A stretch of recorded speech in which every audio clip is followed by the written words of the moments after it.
espaço entre o líder e os liderados. Como funciona a relação entre líder e liderado? Quem é líder e quem é liderado? Ao longo da história, você teve vários tipos de liderança.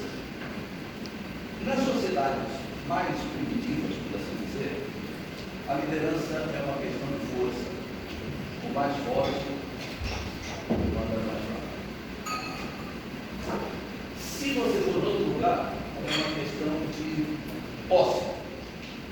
Quem tem mais manda quem tem menos. Você já imaginou o que pode ocorrer entre líder e liderado? Às vezes, o líder é apenas o cara que tem um sobrenome importante. E porque ele é daquela família, por exemplo, as casas reais. A ascendência real, é o filho do momento, se não for ele é outro. É um nome.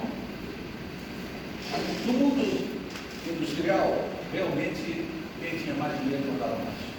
Você já viu as histórias do Ford e outros, como vai produzindo coisa, vai fazendo aquilo que se transformar em dinheiro, começa a facilitar os seus funcionários para ganhar mais. Entre o líder e o liderado, o que pesava era o líder. A partir da primeira metade do século passado, quando se começou a falar de marketing, e de você estudar quem é o seu público, e se ajustar ao seu público, na segunda metade do século passado, aí virou um chão, tem escola, algumas das melhores do mundo estão no Brasil, e alguns dos maiores marqueteiros do mundo são brasileiros que morreu uns meses atrás.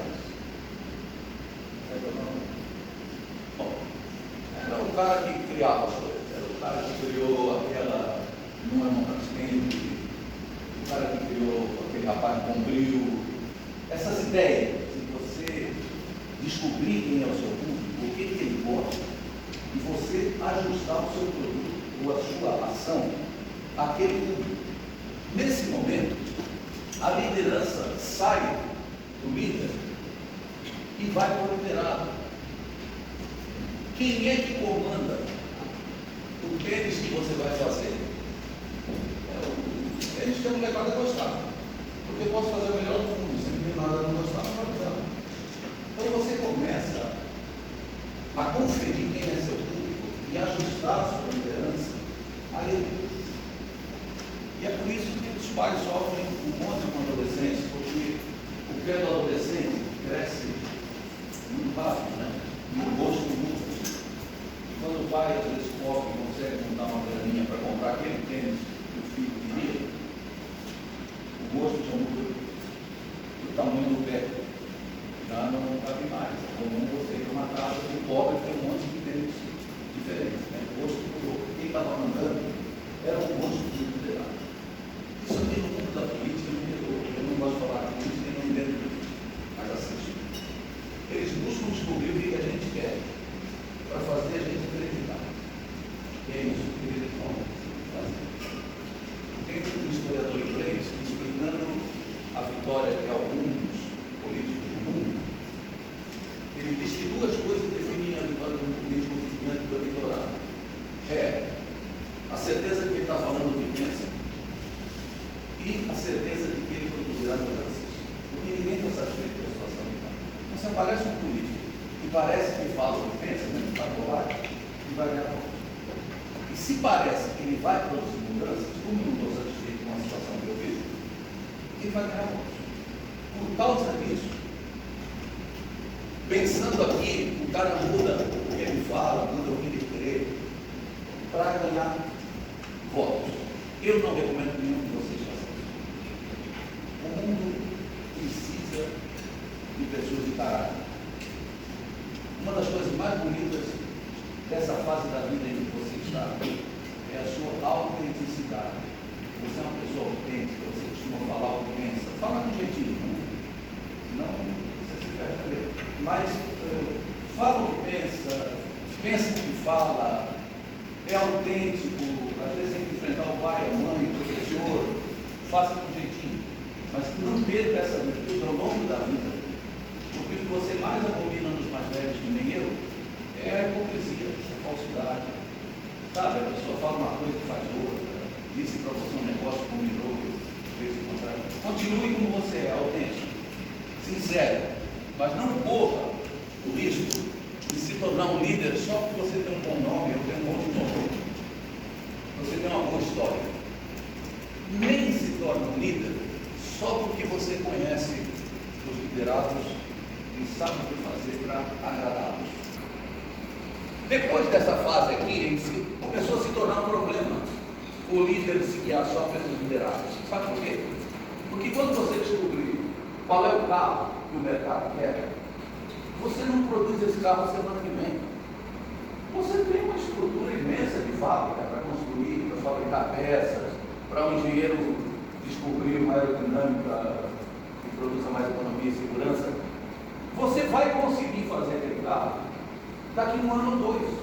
E se o mercado mudou o gosto, você pode ter gastado uma fortuna para não ter uma receita suficiente. O processo da liderança, ele ocorre aqui, ó, no relacionamento entre líder e liderado. Não é mais a força de quem manda, não é mais só a necessidade de quem obedece. Agora, nas últimas décadas e cada vez mais, a liderança ocorre no relacionamento, no encontro. Quando esse cara encontra com esse, ou quando esse encontra com esse, a vida vai formando aquele conjunto de percepção em que você sabe um pouco, o outro sabe um pouco, e quase sempre o meio para se conseguir esse relacionamento eficaz, que você na sua vida profissional deve saber, quase sempre o meio se chama confiança. Se você não confia no cara, você até obedece para o mesmo emprego. Mas se você não tem risco de perder emprego, você precisa de confiança. Confiança é uma coisa de valor inestimável. Coisa de valor inestimável quer dizer que não tem preço. Confiança é de valor inestimável, mas é volátil. Quer dizer, de uma hora para outra você perde. Leva tempo para ganhar. E muito mais tempo para recuperar se perdeu. Em alguns casos, a pessoa não recupera nada. Eu fui pastor do interior e os caipiras tinham vários provérbios que ajudaram muito a entender a vida. E um dos provérbios dizia assim: galão que levou querosene nunca perde o cheiro. Se você já viu um galão e já encheu ele de querosene, acabou o querosene, você vai tirar a querosene. Lava, cheiro de lava. Às vezes, você pode perder a confiança numa pessoa e nunca mais recuperar. Você pode perder a confiança da pessoa e nunca mais recuperar. Confiança é uma coisa de valor inestimável e ela depende da sua autenticidade, de você ser aquilo que você diz que devia ser. Você é o melhor exemplo daquilo que você diz que é o certo. Eu gostei da aplicação que ele fez aqui, na aplicação de hoje. Se tem uma coisa, isso aqui, quando você fizer a filosofia, vai encontrar essas três coisas. Se tem uma coisa que eu tenho que fazer escondido, não deve dar certo. Se eu tenho que fazer uma coisa, se a minha mãe me pegasse fazendo aquilo, não seria legal? Não faço. 2. Se tem uma coisa que não é bom que os outros façam, por exemplo, a minha mãe, se tem uma coisa que eu não gostaria jamais que minha mãe fizesse, não faço. 3. Se o mundo vai ficar melhor com isso que eu faço e com todo mundo fazendo, se todo mundo fosse como eu, o mundo ficaria melhor? Faça. Quando você for estudar filosofia, vai esbarrar desses 3 padrões de certo ou errado.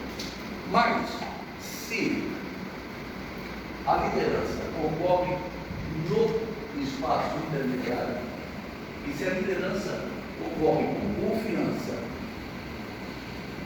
no relacionamento entre líderes e liderados, eu quero apresentar para você um quadrinho, depois eu paro de falar e respondo as perguntas.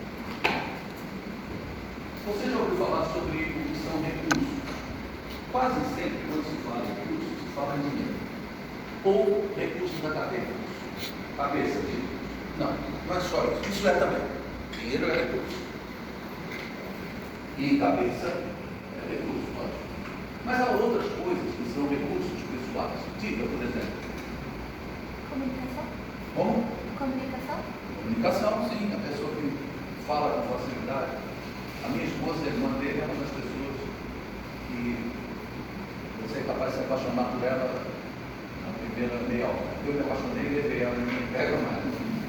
Mas ela é fluente, ela fala. Isso é um recurso. O que mais pode ser um recurso? Network. Como? Network. Network. Relacionamento. Mas, totadinha sua agenda, não só a agenda dele. É um recurso. Observação. Observação, capacidade de compreender o outro. Motivação. Deixa eu só crescer um pouco aqui. A gente precisa aprender a ouvir as pessoas. Para compreender isso. Eu aprendi muitas lições na vida. Lógico, eu tenho 70 e tantos anos, 3, 4, você tem um jovem. Por exemplo, hoje eu precisei lembrar alguém, um líder mais novo, porque eu estava numa reunião, e eu precisei lembrar ele uma lição que eu aprendi de um velho que um dia desses vai morrer. E o velho disse assim, aquele velho não era tão velho, era evangélico, eu sou impulsivo. E ele me disse, quando uma pessoa quer falar com você, o pastor é uma pessoa que é muito procurada. Ou para conselho, e depois eu exerci funções de mano, aí as pessoas me procuravam por outras coisas, e eu perdi a paciência. E esse meu chefe me disse, quando uma pessoa lhe procurar para falar, escute tudo que ela tem a dizer. Gaste o tempo que for necessário. E quando ela terminar de falar, metade do problema está resolvido. Caramba, eu não ouvi o pastor. Eu não gostava de ler. Eu ouvi. Deixa a pessoa falar. E quando ela terminar, você tem metade do problema resolvido, vai resolver a outra metade. Qual foi a palavra aqui? Motivação. Motivação é um negócio que está dentro da gente e está fora da gente. Dentro das duas, né? Se eu estiver com fome e sentir o cheiro de churrasco, ou se você é vegetariano, eu também sou vegetariano, não praticante. A motivação é maior de fora, ela tem cheirinho. Mas ela também de dentro, eu estou com fome. Agora, o churrasqueiro como eu, não precisa estar com fome. Se sentir o cheiro, ele já quer. Então existe motivação externa, existe motivação interna. Contudo, a melhor motivação é interna e a melhor é aquela que você mesmo produz. Isso é um recurso. Vou colocar aqui você como líder. Vou botar ali. Não, eu estou fazendo propaganda perto. E aqui, vou colocar o grupo em que você vai viver e atuar. Para cima são, quer dizer, para cima e para baixo são recursos. Os seus recursos. Para a direita e para a esquerda são os recursos do seu grupo, da sua empresa, da sua família, da sua sala de aula, da igreja que você é pastor do meu filho. Tá? Você tem líderes de altíssimo nível. Além de tudo que elas falaram. Quer um recurso tremendo para o mundo de hoje? Aprenda outra língua. Pode não gostar, vai ser muito. Quer outro? Descubra uma coisa que você gosta além do seu trabalho. Ah, você gosta de ver estrelas? Estude estrelas. Você gosta de cachorro? Seja um especialista. Ainda que o seu trabalho não tenha nada a ver, você vai ter assunto para conversar. E a sua cabeça se abre. Lembra da frase de não sei quem que diz que o cérebro de um paraquedas só funciona bem se abrir? Abra a sua cabeça. Olha longe. Você tem muitos recursos. Vocês fazem parte da minoria que no Brasil são no curso superior. Você tem dúvidas. Você pode ser pobre, pode não ser conhecido. Você está numa sala de aula tremendaça, num bairro de um colégio, no estado em que o conhecimento gira muito rápido. Mas você pode não ter isso. O meu pai não sabia ler.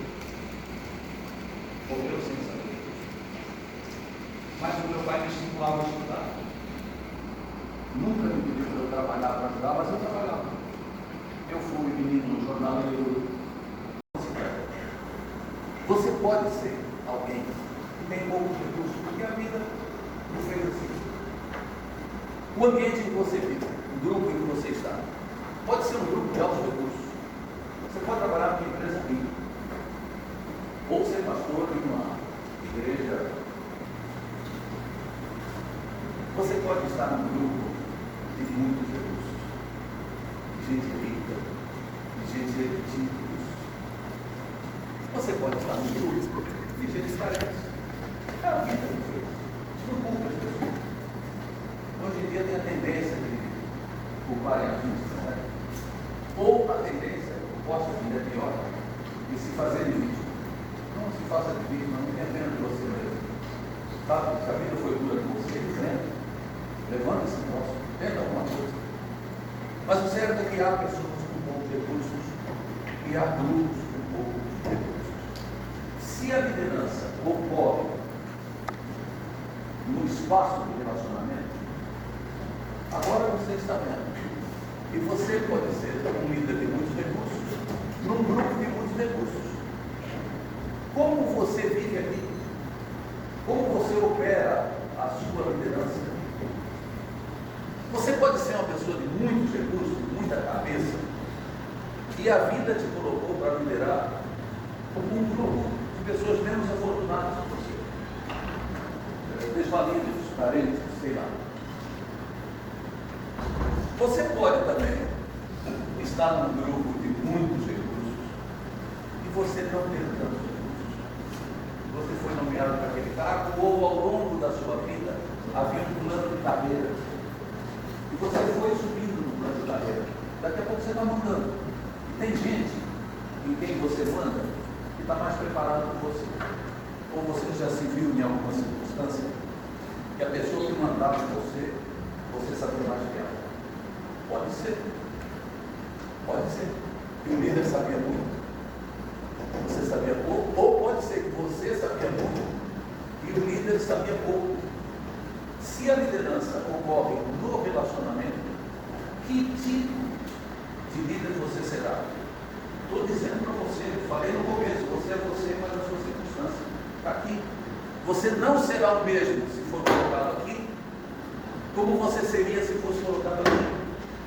Um líder de muitos recursos, numa empresa, numa escola, numa família, numa igreja, de poucos recursos, a ação dele é uma ação determinante para esse povo. E esse povo aqui olha para ele esperando comando. Todo mundo olha para aquele cara e fala assim, mas ele é doutor. Não só porque é médico, ele fez doutorado, ele fez pós-doc, e eu sou um João Mendes. Eu quero ouvir dele, o que ele se faz. E se você for esse líder num grupo de poucos recursos, você terá uma atuação um pouco mais centralizada em você mesmo. Se você for um líder de poucos recursos, num grupo de muitos recursos, a sua atuação vai estar centralizada mais neles do que em você. E pode ocorrer. Pode ocorrer. Na década de 80, uma série de livros ficou muito famosa, que chamava-se O Princípio de Peter. Alguém já ouviu falar disso? O Princípio de Peter era um princípio simples. Foram vários livros a respeito, todos muito bons de ler. O princípio de Peter era o seguinte: numa hierarquia, a sua tendência é subir até alcançar seu nível de competência. Dali para frente, você não sobe mais. Contudo, se o pessoal não está satisfeito com você aqui, é mais fácil jogar você para cima do que para baixo. Conclusão, nós hoje somos comandados por gente que ultrapassou o seu nível de competência. Se ele desse um passo atrás, seria o melhor líder do mundo. Mas como ele está acima, ele não sabe, ele não está capaz, ele não é a pessoa para aquilo, mas ele está no grupo de muitos recursos. Ou ele aprende com as pessoas, ou será rejeitado por todo mundo. Sabe quando o pessoal fala assim, e o chefe? Você não tem coragem de falar mal dele. Porque você pode ser. Né? Então alguém diz assim para você, o que você acha daquela pessoa? Você diz assim, não vou falar nada porque eu não gosto de falar mal dos outros. Já falou.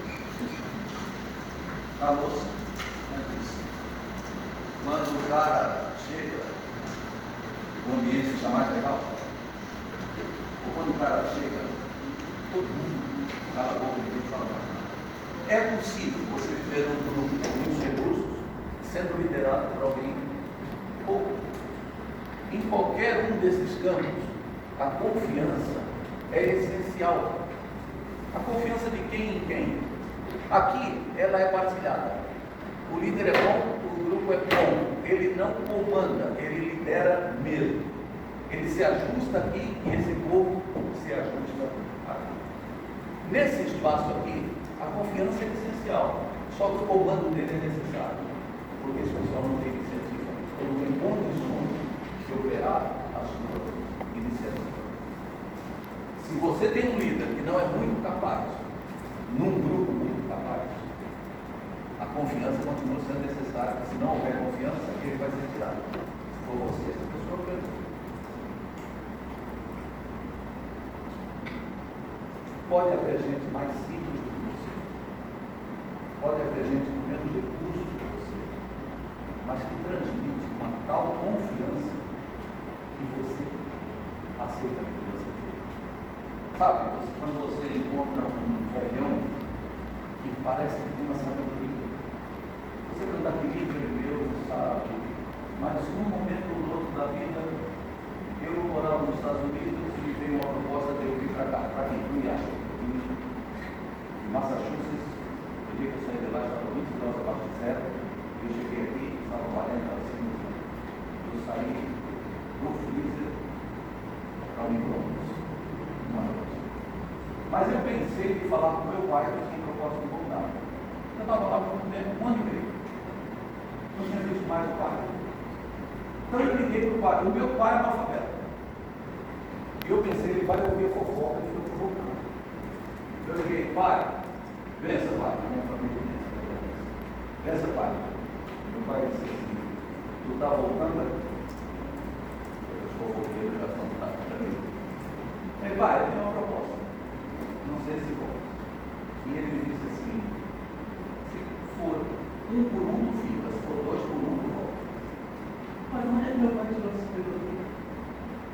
Um homem que frequentou a escola um dia, o professor chamou ele de burro, ele deu um soco, ele trabalhou com a escola. Da onde ele encontrou essa sabedoria? Eu não pedi o conselho. Ele falou, se for um por um, tu fica ali. Se for dois por um, vem, quer dizer, se há alguma coisa melhor. Da onde as pessoas tiram a sabedoria? Da vida, do contato com gente boa. Quer saber um recurso que inspira confiança? Se chama bondade. Conhece gente boa? Gente generosa. E quando você precisou, aquele que você achava que ia ajudar, deixou você na mão. Mas aquele que você não imaginava que poderia ajudar, foi dele que veio o melhor recurso. Bondade é um tremendo recurso quando nos faltam os preparos da vida e os recursos da vida. E você pode ser uma pessoa simples, comandando gente mais capacitada que você, porque você merece confiança, porque você tem um espírito de bondade. E quando ocorre de um grupo de poucos recursos com um líder de poucos recursos, vai dar errado. Não vai progredir. Alguém, um dos dois tem que mudar. Ou você vai enriquecer esse grupo de recursos, trazendo alguém de fora, uma coisa assim, ou você vai buscar o seu aprimoramento e vai passar para cima. Estudando, aprendendo, ouvindo alguém. Nesse espaço de liderança fraca, com equipe fraca, não se produz nada. A única esperança ainda é a confiança. Se houver confiança, é possível você se transportar para um dos outros quadrantes. Se não, mais uma coisa.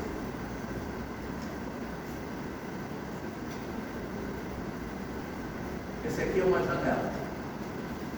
Pertinho do desenho. Uma janela. Já ouviu falar na janela de Johari? Alguém ouviu? Janela de Johari. Dois padres.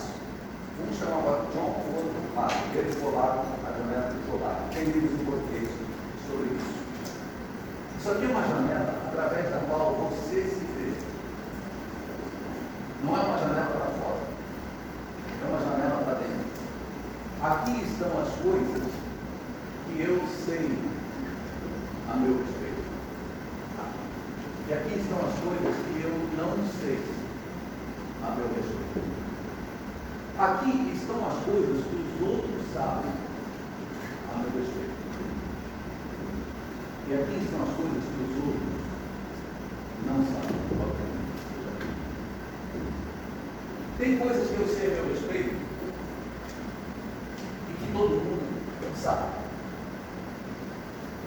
Eu sou pastor, sou um cara moreno, nem branco, nem preto, nasci em Santos, sou santista em todas as diversas e bonitas modalidades, significações desta linda palavra santista. Sou fã, conheci o Pelé e outras coisas. Eu sei, vocês sabem, tem coisas que eu não sei a meu respeito, mas que vocês sabem. É uma, o som da voz. Você já ouviu que o som que a gente ouve da própria voz tem uma ligação interna do ouvido com a boca? O som que você está ouvindo da minha voz não é o som que eu ouço. A gente não percebe isso. Eu sou criado numa cultura de formação lusitana, em que o S é chiado. E eu me tornei pastor no interior de São Paulo. E eu dizia que Jesus morreu na cruz, e o profeta Jonas, por Deus. Mas o meu povo interior São Paulo da minha casa. Eu não sabia, mas um dia fui pregar o mesmo sermão numa outra igreja, quando eu comecei a falar no profeta Jonas, um rapaz do Rio, da Bíblia, em nome de Jesus. Falei para ele, vocês querem ir da minha casa? Eu vejo vocês falarem poltrona, porta aberta, e eu não estou ouvindo a cara de vocês. Ou a gente ri um do outro, mas eu me dava bem, um pouco tinha liberdade para falar isso. Não fale isso se você não tiver liberdade. Mas o que eu quero dizer é o seguinte: eu sofri um pouco, porque às vezes eu queria falar que Jesus nos traga paz. Eu dizia: Jesus nos traz a paz. Eu me incomodava com isso. Porque era uma coisa que eu não sabia a meu respeito, que os outros sabiam. Sem outras coisas. O seu jeitão, a cara que você faz. Quando você chega, as pessoas pensam o que de você? Você é uma pessoa legal? Ou é um... sei lá. Já teve um boxer, é o que parece mais bravo do que o outro, mais manso. Tem pessoas que parecem boxer. Tem uma cara de bravo. Quando você vai conhecer, não é bravo. Já viu aquele cachorro, Akita, japonês, branquinho? Coisa mais linda. Dá vontade de fazer carinho, cuidado. Olha, tem uma cara boa no fundo. Há coisas a seu respeito que você sabe. Tem coisas a seu respeito que você não sabe. Tem coisas a seu respeito que os outros não sabem. Mas que você sabe. Por que tem coisas de você que você sabe e os outros não? Porque você não conta. E por que não conta? Porque tem medo da reação. Você pode pensar assim, eles não vão gostar mais de mim. Eu vou me ajustar. Eu fico dando nome do livro porque eu sou viciado no livro. Um filósofo alemão do século passado assim: para ler bom é necessário não ler o ruim. Cada livro ruim que você leu foi um livro bom a menos. Então, escolha bem o livro que você vai ler. Mas esse é um padre chamado João Paulo. Eu gosto desse livro. O livro se chama Por que tem medo de dizer quem sou? Você não vai esquecer esse nome se você tem medo de dizer quem. Por que tem medo de dizer quem sou? E a mensagem central do livro, se não quiser comprar, já vou dar a mensagem principal dele. Diz assim: Eu tenho medo de dizer quem sou, porque você pode não gostar disso aqui também. Sabe? Você tem medo que a pessoa não goste, mas você é aquilo. Tem medo de falar, então você fica com o que eu sei no quadrante que os outros não sabem. E por que é que tem coisas que os outros sabem de mim e eu não sei? É simples, é porque eles não contaram. Um dos meus melhores amigos, todos vocês precisam ter amigos na vida. Não pensem em ter demais, mas alguns amigos para a vida toda são necessários. Quase sempre são os amigos da escola. Eu vivi no internato e 2 colegas meus de 4, eu já fiz a cerimônia funeral. É muito difícil. Só para ver os outros que estão vindo, falei, vocês podem morrer em 4 que eu já entreguei aqui. Posso levar vocês. Um amigo da minha confiança, um dia falou para mim assim, você é duro demais. Naquela circunstância eu era chefe, ele já foi chefe. Eu dei uma bronca nele, falei, por que tu nunca me falou isso antes? Eu nunca pensei que eu era duro, eu achava que era uma pessoa doce, suave. E hoje eu sei que eu sou doce, porque eu sou diabético. Mas o amigo me disse uma vez, me ensinou para o resto da vida.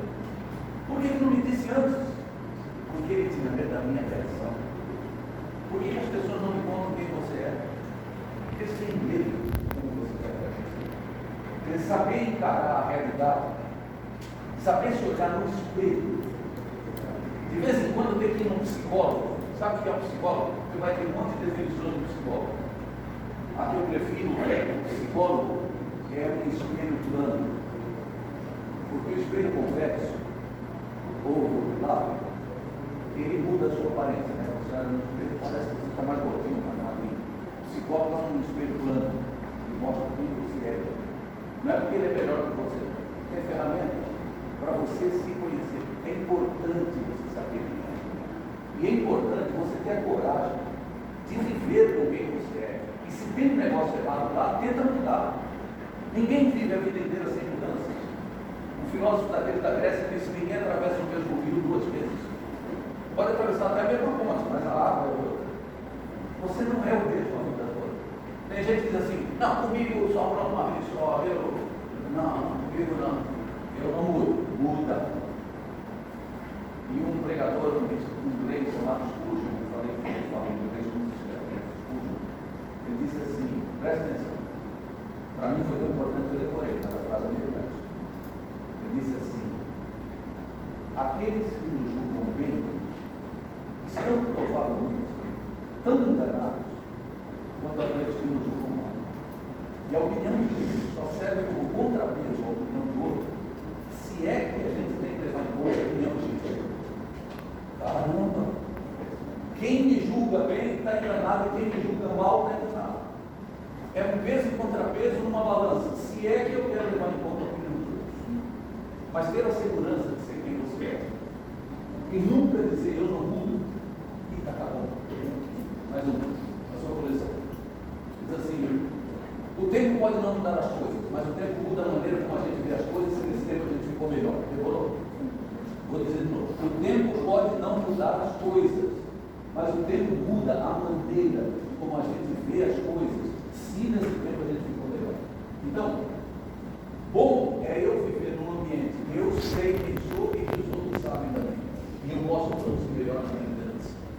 Se eu vivo num ambiente em que eu não sei, mas os outros sabem, eu não tenho muitas respostas às motivações que eu tenho que passar. E se eu estou num ambiente em que eu não sei quem eu sou, e ninguém sabe quem eu sou, sabe que como funcionário público atrás do balcão você vai falar, você não sabe se a pessoa está alegre, ela sabe, um carinho, um papel, isso aqui não serve para nada. Não produz nada. Saia da indústria, permita que os outros saiam, viva com confiança e pratique bondade. Você vai ter uma vida.